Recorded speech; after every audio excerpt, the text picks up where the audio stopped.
हाल ही में बॉलीवुड के संगीतकार श्री बप्पी लहरी जी का निधन हुआ है।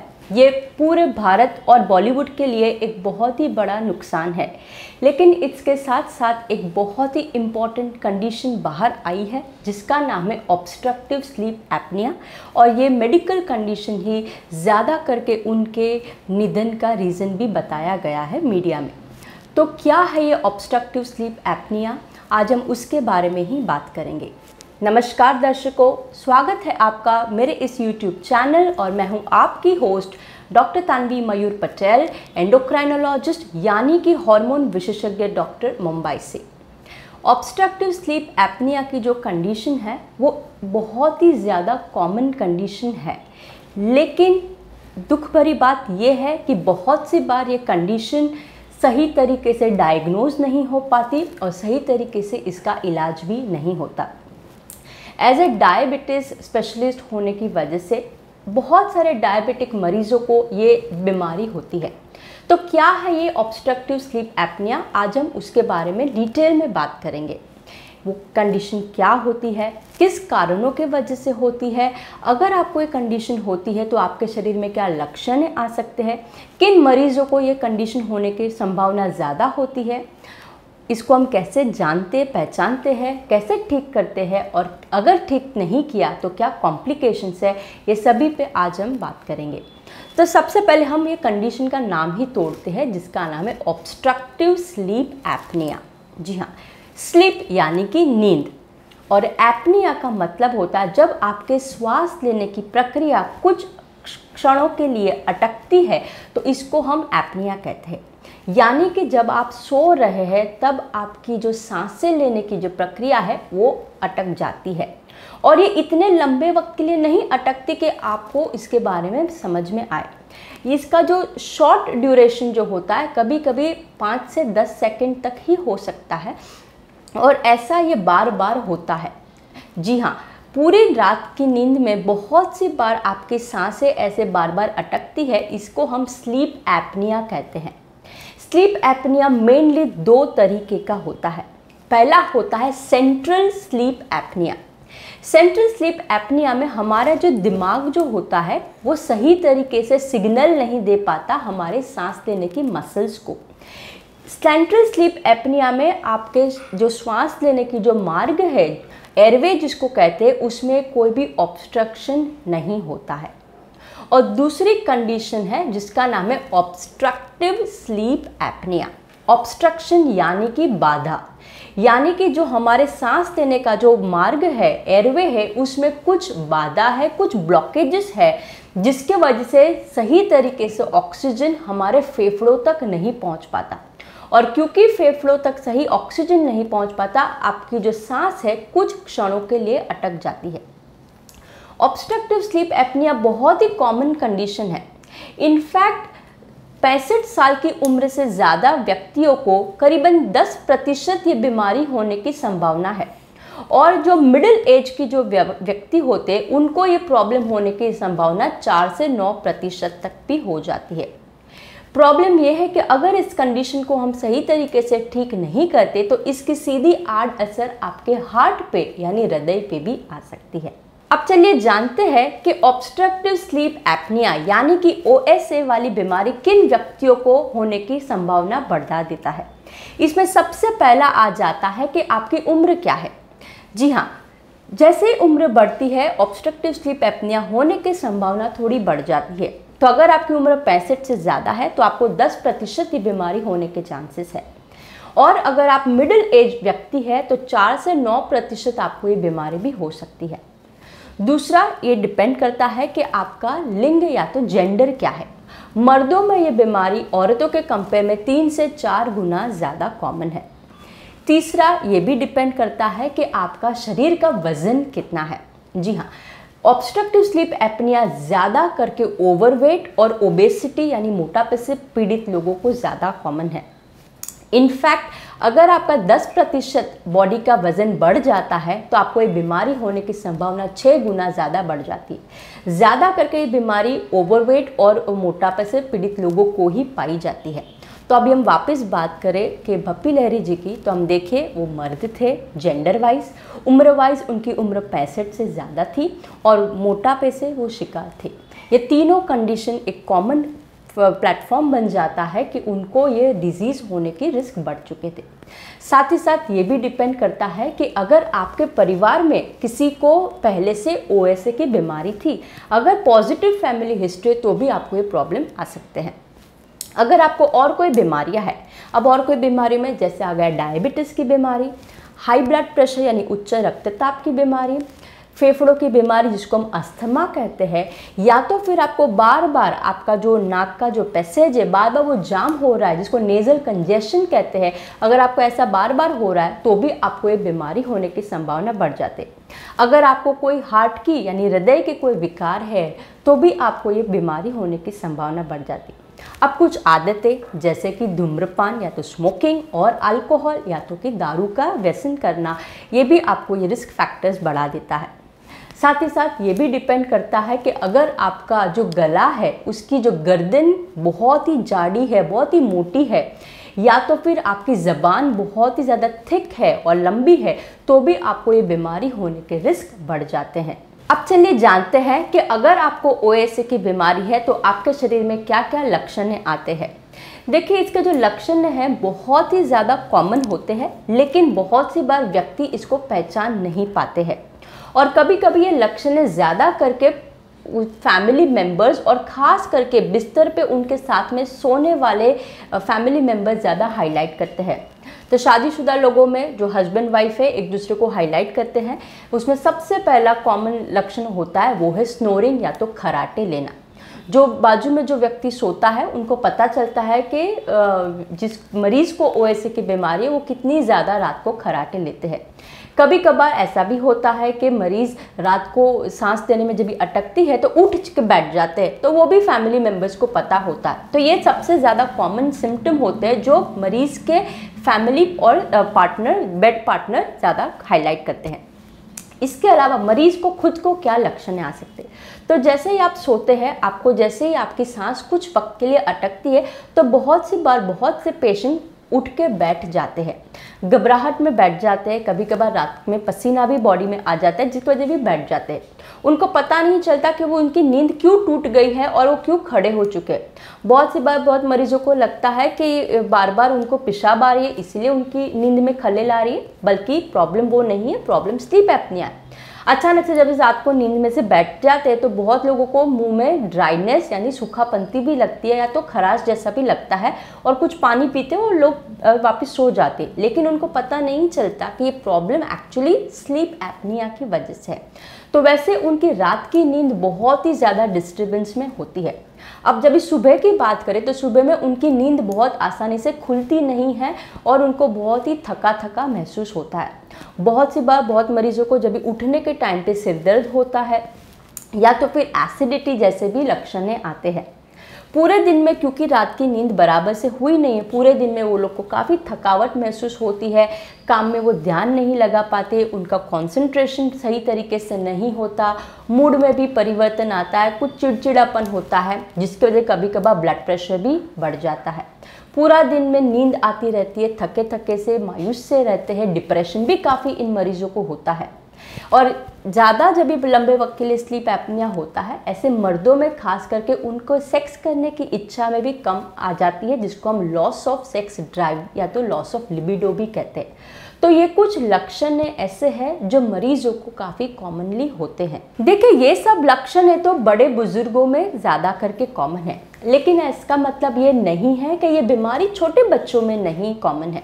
छोटे बच्चों में भी ये बीमारी हो सकती है और इन बच्चों में कुछ खास ऐसे लक्षण हैं जो एज अ पेरेंट्स और एज अ माता पिता आप ध्यान दे सकते हैं। उसमें सबसे पहला आता है बेड वेटिंग, यानी इन बच्चों को रात में सुसु और पेशाब करने की आदत होती है और बड़े उम्र हो जाने के बाद में भी वो आदत नहीं बंद होती।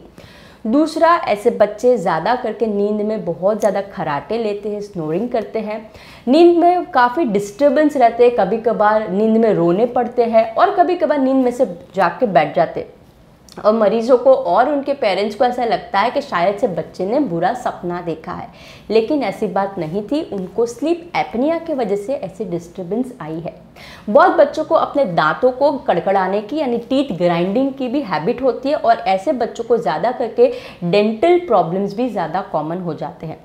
क्योंकि नींद बराबर से नहीं हुई है, ऐसे बच्चे ज़्यादा करके बहुत ज़्यादा चिड़चिड़ापन में और रहते हैं, और ज़्यादा करके उनका जो मेंटल कंसंट्रेशन जो होता है, जो ध्यान केंद्रित करना जो होता है, वो कमज़ोर हो जाता है, और इसके वजह से उनकी पढ़ाई में बराबर से मन नहीं लगता।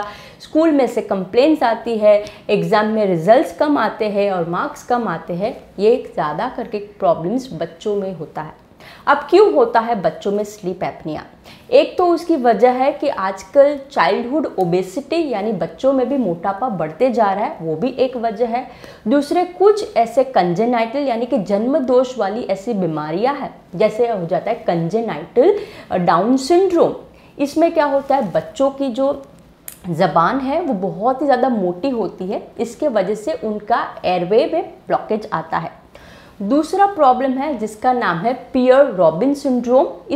ये बच्चों में भी ये स्लीप एपनिया काफ़ी कॉमन है।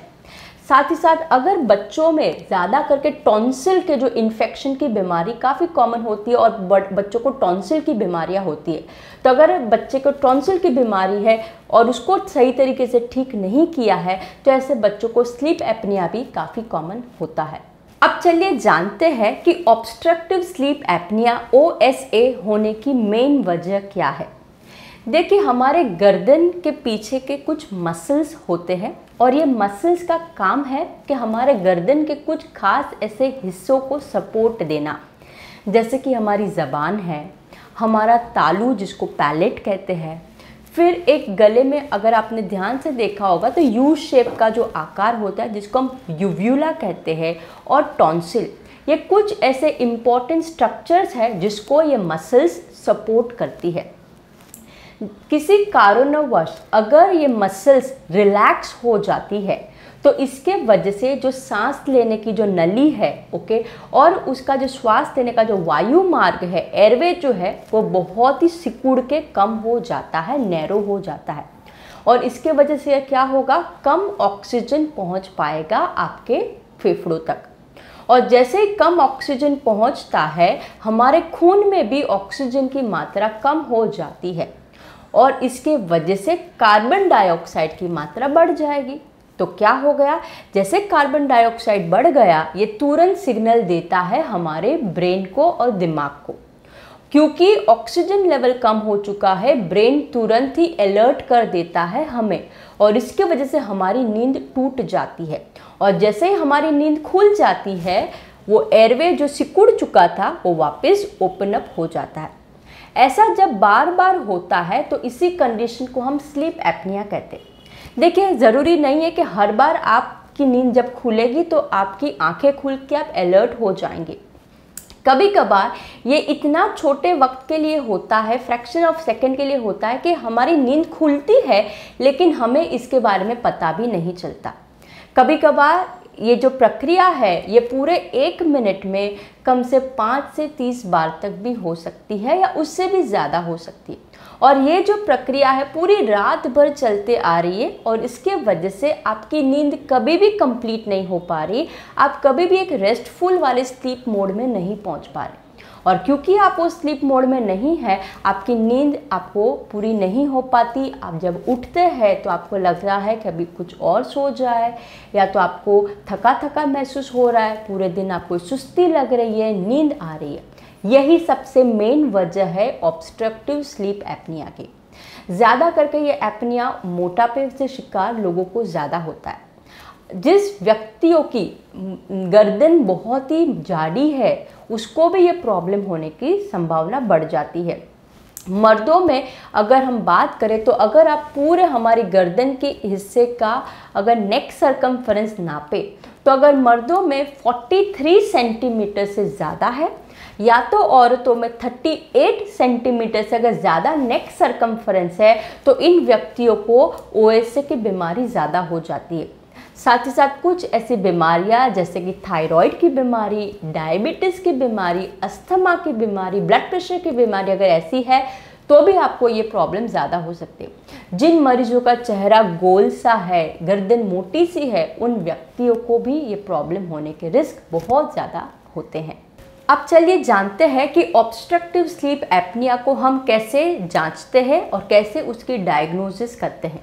तो देखिए, अगर आपको या आपके परिवार में किसी भी सदस्य को ऐसे लक्षण हैं तो तुरंत ही आप आपके नज़दीकी डॉक्टर के पास जाइए, उनसे बात कीजिए।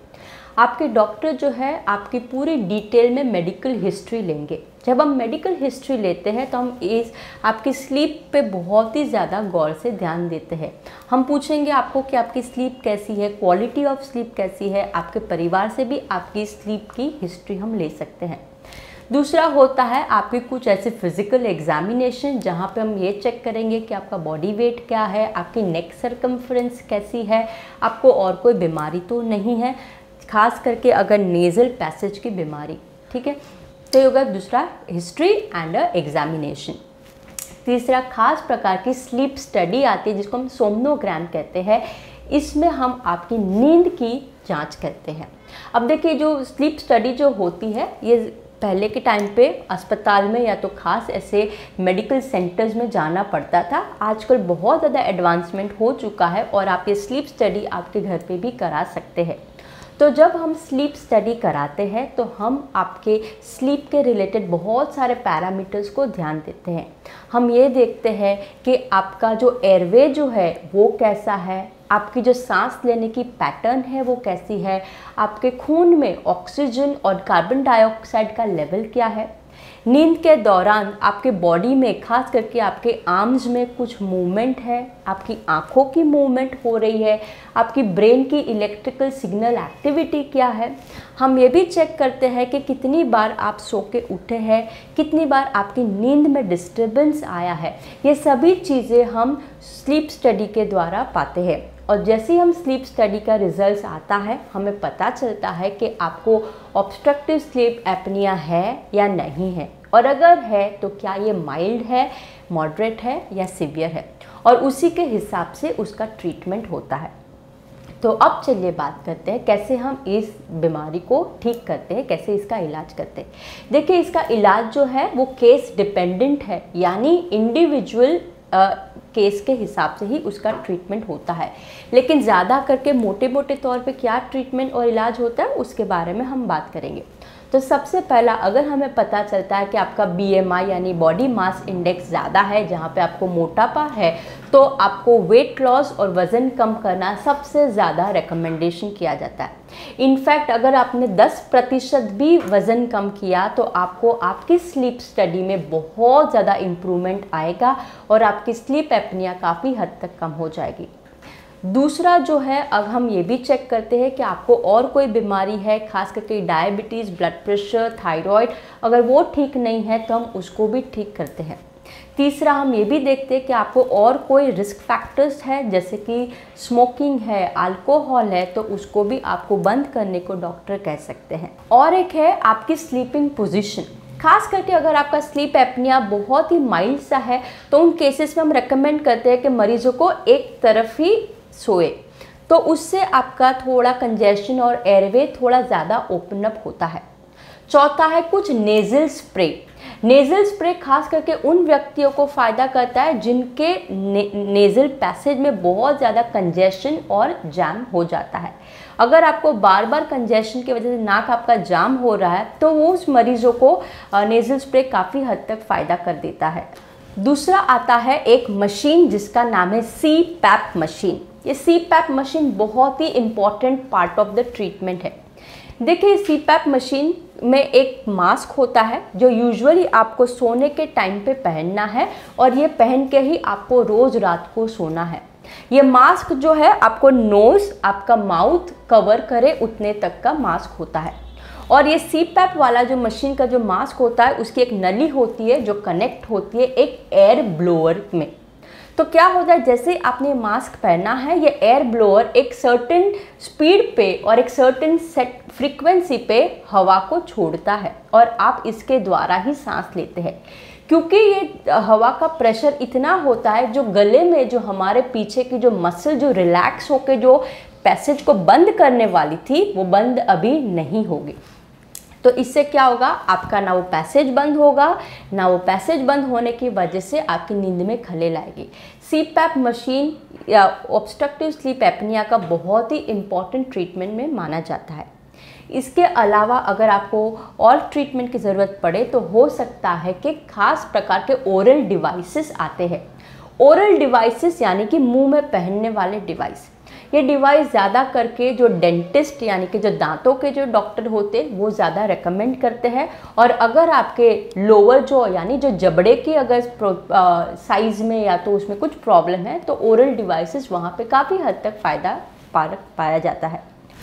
अगर ये सभी से आपकी ट्रीटमेंट ठीक नहीं होती तो हो सकता है कि डॉक्टर आपको सर्जरी यानी कि ऑपरेशंस का सुझाव करें। अब ऑपरेशन अलग अलग टाइप के होते हैं। आज के इस वीडियो में मैं बहुत ज़्यादा ऑपरेशंस के बारे में नहीं जा रही हूँ, लेकिन कुछ ऐसे ऑपरेशन जैसे कि अगर आपको टॉन्सिल है तो टॉन्सिल की ऑपरेशन हो सकता है। अगर आपके नोज़ में एक पैसेज है जिसको हम डिविएटेड नेज़ल सेप्टम कहते हैं, यानी कि आपकी अगर नाक के पैसेज में प्रॉब्लम है तो उसकी भी सर्जरी हो सकती है। ऐसे कुछ सर्जरीज़ है, या तो फिर लोअर जॉ की सर्जरीज होती है। वो अगेन जैसे कि मैंने शुरुआत में बताया केस डिपेंडेंट होता है, आपके डॉक्टर आपको एडवाइस करेंगे। जैसे कि शुरुआत के वीडियो में मैंने बताया कि ज़्यादा करके ये जो प्रॉब्लम है ये होते हैं मोटापे वाले व्यक्तियों को, यानी वज़न जैसे ही कम होता है उनके केस में बहुत ज़्यादा इम्प्रूवमेंट पाया जाता है। अब चलिए जानते हैं कि अगर ऑब्स्ट्रक्टिव स्लीप एपनिया को सही तरीके से इलाज नहीं किया तो इसके वजह से क्या कॉम्प्लिकेशंस आ सकते हैं। जी हाँ, क्योंकि ये बीमारी ज़्यादा करके अनडायग्नोज और अनट्रीटेड होती है, कॉम्प्लिकेशंस बहुत सी बार होते हैं और ये मृत्यु की वजह भी बन सकती है। तो क्या होते हैं कॉम्प्लिकेशंस? तो इसमें से सबसे पहला आ जाता है कि जहाँ पे व्यक्ति को बराबर से नींद नहीं हुई है, उसकी वजह पूरा दिन भर उनको थका महसूस हो रहा है, उनका मूड में परिवर्तन आया है, डिप्रेशन है, बराबर से ध्यान केंद्रित नहीं कर पाते, पूरा दिन उनकी एनर्जी काफ़ी कम होती है। और ऐसे व्यक्ति बार बार दिन में भी सो जाते हैं। खास करके कुछ कार्य करें, अगर आप ट्रैवलिंग करें, ड्राइविंग करें, अचानक से आपकी नींद लग गई तो आपका रोड एक्सीडेंट हो सकता है। और अगर आप कोई मशीनरी का कार्य कर रहे हैं तो मशीनरी मेजर एक्सीडेंट्स भी हो सकते हैं। जी हाँ, ऐसे एक्सीडेंट्स हमने काफ़ी प्रैक्टिकल लाइफ में भी पाए हैं। दूसरा ये प्रॉब्लम का कॉम्प्लिकेशन होता है वो है स्नोरिंग। लोग इस कंडीशन को बहुत ही हल्के में लेते हैं और बहुत बार हंस देते हैं। मरीजों को जब हम बात करते हैं तो उनके जो स्पाउस जो होते हैं, हस्बैंड वाइफ एक दूसरे पे हंसते हैं, इनको तो खराटे लेने की आदत है, लेकिन वो इस आदतों पे कभी ज़्यादा ध्यान नहीं देते और इस बात को बहुत ही हंसने में ले लेते। बल्कि ऐसा मत कीजिए, क्योंकि ये कभी कभी प्रॉब्लम भी लेके आ सकता है। और इस वजह से भी बहुत से बार पार्टनरों के बीच में बहुत ज़्यादा झगड़े भी होते हैं। इनफैक्ट फिर हस्बैंड या तो वाइफ है वो रूम छोड़ के कोई और रूम में भी सोने की शुरुआत कर देते हैं। तो ये इंटरपर्सनल रिलेशनशिप में भी काफ़ी प्रॉब्लम्स लेके आता है। और एक कॉम्प्लिकेशन होता है वो है हार्ट और हृदय के रिलेटेड कॉम्प्लिकेशन। देखिए क्या होता है, जैसे ही हमारा स्लीप में एपनिया और खलेल पड़ती है तो ब्लड में जो ऑक्सीजन की मात्रा कम हो जाती है, और जैसे ब्लड ऑक्सीजन कम हो जाता है इसके वजह से हमारा ब्लड प्रेशर बढ़ जाता है। और क्योंकि ब्लड प्रेशर बढ़ जाता है नींद में, खास करके इन व्यक्तियों को अचानक से हार्ट की प्रॉब्लम, हार्ट अटैक की प्रॉब्लम, या तो फिर ब्रेन का जो लकवा कहते हैं, ऐसे कॉम्प्लिकेशंस के डेंजर्स भी आने के चांसेस बढ़ जाते हैं। इन व्यक्तियों को कभी कभी चेस्ट के इन्फेक्शन भी होने की संभावना बढ़ जाते हैं, जो हमने देखा कि जो बॉलीवुड के संगीतकार बप्पी लहरी जी को वही हुआ, चेस्ट इन्फेक्शन होके बहुत ज़्यादा कॉम्प्लिकेशंस में ये पहुंच गए। और एक कॉम्प्लिकेशन हो सकता है कि इन व्यक्तियों को ज़्यादा मेटाबॉलिक सिंड्रोम वाली बीमारियां हो जाती है, जिसमें टाइप 2 डायबिटीज़ आ जाता है, कोलेस्ट्रॉल की बीमारी आ जाती है, ब्लड प्रेशर की बीमारी, यूरिक एसिड की बीमारी, ऐसी बीमारियां होने की भी रिस्क बढ़ जाते हैं। और अगर औरत है और अगर वो प्रेग्नेंट है तो उस प्रेग्नेंट औरत को अगर ओएसी की बीमारी, तो उनको गर्भावस्था के दौरान होने वाला डायबिटीज़, जिसको हम जेस्टेशन डायबिटीज़ कहते हैं, वो, और इन औरतों के बच्चे जो प्री मैच्योर और अंडरवेट भी कभी कभार पाए जाते हैं। बहुत सी स्टडीज़ में ऐसा पाया गया है कि जिन मरीजों को ओएसए की बीमारी, उनको आँखों की भी कुछ बीमारियां होती है, जिसमें सबसे कॉमन है ग्लोकोमा, जहाँ पे आँखों के अंदर का प्रेशर बढ़ जाता है और जिसकी वजह से उनकी आँखों की रोशनी जा भी सकती है। जब ऑब्स्ट्रक्टिव स्लीप एपनिया होता है और ऐसे मरीजों को किसी और कारणवश अगर कोई दवाइयाँ लेनी पड़ रही है या तो कोई ऑपरेशन प्लान आउट करना पड़ता है, तो उनको कॉम्प्लिकेशन होने के रिस्क काफ़ी बढ़ जाते हैं। क्योंकि क्या होता है, जैसे हम ऑपरेशन की बात करते हैं, कोई मेडिकल का एनेस्थेसियो का इस्तेमाल होता है, सिडेटिव दवाइयों का इस्तेमाल होता है। तो जब ऐसी दवाइयों का इस्तेमाल होता है तो उसके वजह से पूरे शरीर की मसल्स ऑलरेडी रिलैक्स हो जाती है, और उस केस में अगर आपको ऑलरेडी स्लीप एपनिया की बीमारी है तो आपको कॉम्प्लिकेशंस बढ़ने के रिस्क काफ़ी बढ़ जाते हैं। तो ये हमने देखे कुछ कॉम्प्लिकेशंस जो अगर सही तरीके से ठीक नहीं किए तो ओएसए में आ सकते हैं। मैं आशा करती हूँ आज के इस वीडियो के द्वारा आपको कुछ जानकारी हासिल हुई होगी। इस वीडियो बनाने का पूरा उद्देश्य यही है कि आपको और आपके परिवारजन को ज़्यादा ऑब्स्ट्रक्टिव स्लीप एपनिया के लिए जागरूक करें। जी हाँ, ये बीमारी बहुत कॉमन है, लेकिन बहुत सी बार अनडायग्नोज और अनट्रीटेड हो जाती है। और जब ऐसे बड़े महानायक इस बीमारी से लड़के जब भी उनका निधन होता है, तभी सभी लोगों को ये जानने की बहुत उत्सुकता होती है कि क्या थी ये बीमारी और ऐसा क्या था। इसी के लिए मैंने आज का वीडियो खास बनाया है। और अगर आपको आपकी सेहत के रिलेटेड कोई भी निजी सवाल है तो नीचे कमेंट बॉक्स में ज़रूर लिखिए। अगर आप मेरे इस चैनल पर नए हैं तो प्लीज़ इसे सब्सक्राइब करना ना भूलिए, ताकि आपको ज़्यादा से ज़्यादा हेल्थ रिलेटेड इन्फॉर्मेशन मिलती रहे। और बाजू में एक बेल आइकन है, जैसे ही आप उस पर क्लिक करेंगे तो जैसे ही मेरा नया वीडियो आएगा आपको उसके बारे में तुरंत ही नोटिफिकेशन मिलता रहेगा। मेरी भावपूर्ण श्रद्धांजलि बप्पी लहरी जी को।